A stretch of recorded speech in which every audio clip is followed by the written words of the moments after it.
Yeah, hi. I We came here today morning and we reached around 10 o'clock.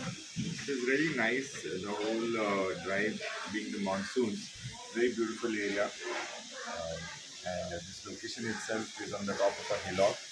In fact, we had the chance to go to a waterfall which is within the property and amazing time. And I think the way they have built up this whole place is very rustic. That is the charm of this place to my mind.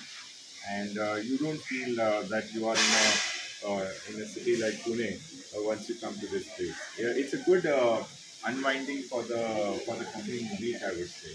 What do you think?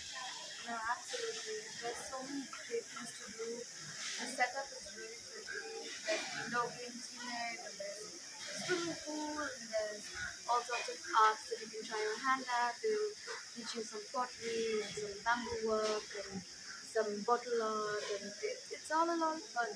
Yeah. Yeah, I think it was a good time, and looking forward to coming again. Of course, next time we plan to come for a night stay. Let's see what's in store for the night stay over here. Thank you.